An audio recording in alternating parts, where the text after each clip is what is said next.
So, interestingly, this film, tell me how you got involved with this. You knew Shane from his work on Lord of the Rings? I actually didn't. It's so funny. When we met, I think it was our first day working together on the film, and he he said, well, I was an animator at Weta Digital, right? And I was like, what? He's like, yeah, I worked on Return of the King, and I'd never met him.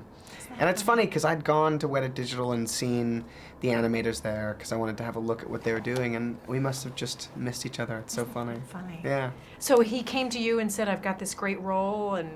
Yeah, so they sent me the short film, and they sent me the script and some concept art. And I saw the short and fell in love with it. I mean, it was the short that really convinced me that I wanted to be a part of it. I'd never really seen anything like it before. The animation style is so beautiful and so unique.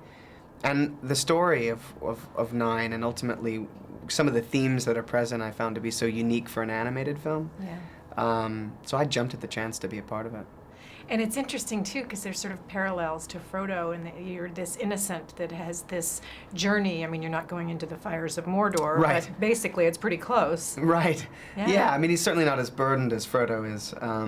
But yeah, there's a similarity, certainly in his innocence and purity, and looking at things from an objective perspective and getting people to question maybe the way that they exist, and using some of those questions to lead them on a path, on a good path. It's a fascinating film. It's just so beautiful to watch. I could watch it about 10 times. It is beautiful, isn't it? It's almost too short. Yeah, it is.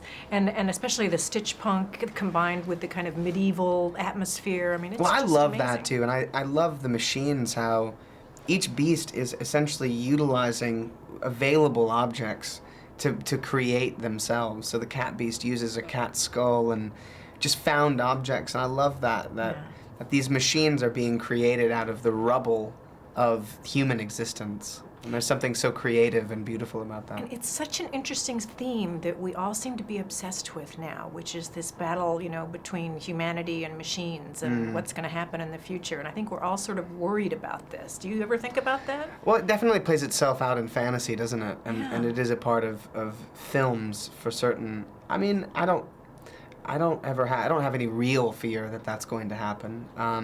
I think we have a very intense relationship with technology, and that doesn't show any signs of stopping. If anything, it's growing at a rate beyond what we can comprehend. But I don't really see that ever developing into a man versus machine scenario. Well, I don't know. Battlestar Galactica. You never know. You never know. I just think that means that the AI then has to be infused with its own ability to have its own moral code. Yes. Yeah.